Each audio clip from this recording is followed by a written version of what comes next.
Good morning, students. Today is October 2024. Chapter is work and energy. Work energy. Work ये link करता है बच्चों force and energy से. ठीक है, वर्क फोर्स और एनर्जी से लिंक करता है. दो तरह से इसको डिफाइन करते हैं हम. एक scientifically definition is different from the natural normal way work definition. दोनों में फ़र्क है. जैसे नॉर्मल वाला सिस्टम क्या होता है, जैसे कोई बुक रीड कर रहे हैं, वॉचिंग आ मोबाइल टीवी और गेम खेल रहे हैं, कोई ऑनलाइन क्लास अटेंड कर रहे हैं, ये सारा सिस्टम क्या है, नॉर्मल डे का वर्किंग है एक्चुअल में. बट हो यहाँ वर्क डन ही रहा है. वर्क एक्चुअल में है क्या, अगर इसकी डेफिनेशन साइंटिफिक वे से देखी जाए तो when an object changes its position due to some force. अगर कहीं फोर्स लगने से कुछ चेंज हो रहा है, दैट मीन्स वहाँ वर्क डन हुआ है. नॉर्मल वे से आप जो भी काम कर रहे हो वो सारे बच्चों वर्क डन ही हैं. बट अगर पेपर में आना है तो वो इस हिसाब से लिखा जाएगा. Object changes its position due to some force अगर हो रहा है, दैट मीन्स वो वर्क डन है. जैसे इसके ऊपर कोई फोर्स लगाया गया, इस ऑब्जेक्ट के ऊपर कोई फोर्स लगाया गया तो ये ए पोजीशन से बी पोजीशन पर सरक गया डिस्टेंस एस कवर करके, तो वर्क डन क्या हुआ, फोर्स इनटू डिस्प्लेसमेंट. तो W is equal to Fs. तो ये नॉर्मल वे से इक्वेशन है अगर सिंपली पुश किया गया या पुल किया गया. बट अगर किसी एंगल पर किसी चीज़ को खींचा जाए, जैसे इस बुक को इस तरह से एंगल बनाकर अगर कोई खींच रहा है, जैसे बच्चा कोई टॉय थ्रेड के साथ बांध कर खींचता है, तो वो सर्टन एंगल पर आता है. तो उस एंगल सिस्टम के साथ इसका फॉर्मूला चेंज हो जाता है वर्क डन का, Fs कोस थीटा लग जाता है. क्लियर.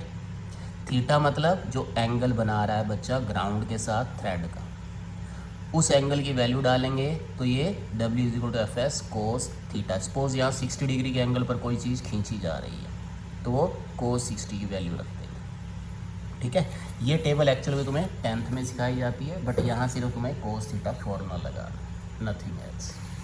नेक्स्ट आता है बच्चों type of work. There are 3 types of work: positive work done, negative work done and zero work done. Positive work done क्या होता है, जब कोई ऑब्जेक्ट मूव करता है जिस डायरेक्शन में फोर्स लगाया उसी में. जैसे ये है पेन, इसको इस तरफ धकेला तो ये इसी तरफ गया, दैट मीन्स ये पॉजिटिव वर्क डन है.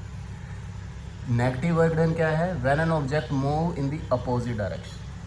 अगर धकेल हम इस तरफ रहे हैं पर ये चलना इस तरफ शुरू हो गया. जैसे मान लो एक लड़का इधर से पेन खींच रहा है, एक इधर से पेन खींच रहा है, तो जैसे मैं इस तरफ से खींच रहा हूँ अगर, तो वो जोर दूसरे वाला लड़का ज़्यादा लगा रहा है, वो इस तरफ से खींच कर ले गया. इसका मतलब मैं लगा तो फोर्स इस तरफ रहा हूँ पर ये जाता उस तरफ जा रहा है, दैट मीन्स ये नेगेटिव वर्क है फॉर मी. लास्ट वाला दिया हुआ टाइप में zero work done. Zero work done का मतलब है कि जब हम ये देखते हैं कि कोई डिस्प्लेसमेंट नहीं हुआ, जैसे दीवार को आप धकेल रहे हो, दीवार हिलने वाली तो है नहीं, दैट मीन्स आप फोर्स तो लगाए जा रहे हो बट डिस्प्लेसमेंट उसमें ज़ीरो है, तो इसका मतलब वर्क डन अल्टीमेटली क्या होगा, ज़ीरो. क्लियर. तो ये 3 टाइप का फोर्स है, 3 टाइप के वर्क है, उसमें positive work done, negative work done और ज़ीरो वर्क डन आते हैं. जैसे इसमें फोर्स इस तरफ लगाया, इसी तरफ गया तो ये पॉजिटिव है. फोर्स इस तरफ लगाया, ये वापस आ गया, जैसे टग ऑफ वॉर में होता है, तो ये नेगेटिव है. ज़ीरो में ऑब्जेक्ट अगर मूव ही नहीं कर रहा. क्लियर. अब आती है इसकी यूनिट वर्क डन की क्या होती है, जूल. ठीक है, वर्क डन की यूनिट होती है जूल. अब जूल को डिफाइन करने के लिए पहले इस फॉर्मूले को पता होना चाहिए. फॉर्मूला जो भी पिछले पेज पर किया आपने, W is equal to Fs है. फोर्स का फॉर्मूला है, यूनिट है न्यूटन, डिस्प्लेसमेंट का है मीटर. तो 1 जूल वर्क डन कब होगा, when 1 newton of force displace an object 1 metre in the line of applied force. 1 joule का वर्क डन होगा जब 1 न्यूटन का फोर्स डिस्प्लेस होगा 1 मीटर तक, तब हम कहते हैं कि वर्क डन 1 जूल है. देखो फिजिक्स के अंदर यूनिट बहुत पॉपुलर रहती है, उसकी डेफिनेशन आनी ही चाहिए. तो ये फर्स्ट टॉपिक था. इसके अंदर अब न्यूमेरिकल क्या है, जैसे कोई बॉय पुश कर रहा है किसी बुक को 40 न्यूटन के फोर्स को, तो फोर्स दिया हो 40 न्यूटन, वो कह रहा है find the work done in this force when it displace 25 centimetre. देखो जब न्यूटन की बात होगी तो मीटर में ही आएगा डिस्टेंस, जबकि यहाँ जानबूझकर सेंटीमीटर में दिया हुआ है, तो we need to rectify this. तो डिस्प्लेसमेंट 25 100 से डिवाइड कर दिया तो ये मीटर में हो गया, क्योंकि ऊपर न्यूटन में दिया हुआ तो मीटर होना जरूरी है। तो F पता है, S पता है। अब वर्क डन क्या होगा, F इंटू एस, 40 इंटू 25/100, यानी कट कटा के क्या आया 10 जूल। क्लियर।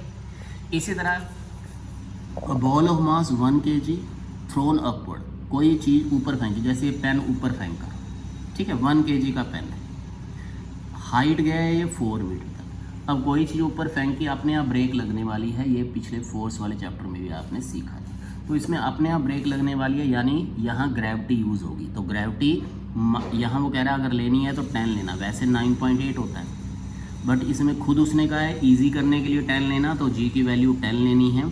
10 माइनस का होगा, क्यों होगा माइनस का, क्योंकि थ्रोन अपवर्ड, अपवर्ड केस में हमेशा जी नेगेटिव होता है। अब वो कह रहा है 4 मीटर ऊपर गया, यानी डिस्प्लेसमेंट इतनी, तो मास दिया हुआ है, डिस्प्लेसमेंट दिया हुआ है, जी दिया हुआ है, तो वर्क डन का फॉर्मूला होता तो एफ एस है। अब फोर्स यहाँ मास इंटू ग्रेविटी होगा, जो पिछले चैप्टर में न्यूटन सेकंड लॉ सीखा था आपने, force is equal to mass into acceleration. ठीक है। अब मास इंटू एक्सेलरेशन, फोर्स की वैल्यू क्या है, मास दिया हुआ 1 kg, तो 1 इंटू -10 ठीक। तो -10 इसकी वैल्यू, डिस्प्लेसमेंट है 4 मीटर, तो -10 to 4 यानी -40 जूल का जोर लगा रहा है बच्चों। ठीक है, इजी न्यूमेरिकल है बच्चे। आगे ये सोल्यूशन के साथ न्यूमेरिकल दिए हुए हैं, कोशिश करना खुद समझने की। क्वेश्चन भी दिया हुआ है और आंसर भी साथ दिया हुआ है। अगर यू नीड अ हेल्प तो हम कल इसको डिस्कस कर लेंगे। मुझे पर्सनल नंबर पर व्हाट्सएप कर देना कि अगर थर्ड क्वेश्चन में प्रॉब्लम है या फोर्थ। उम्मीद नहीं है, अगर पिछले वाले समझें तो हो ही जाएगा। ठीक है, ट्राई करना बच्चे। Okay, take care.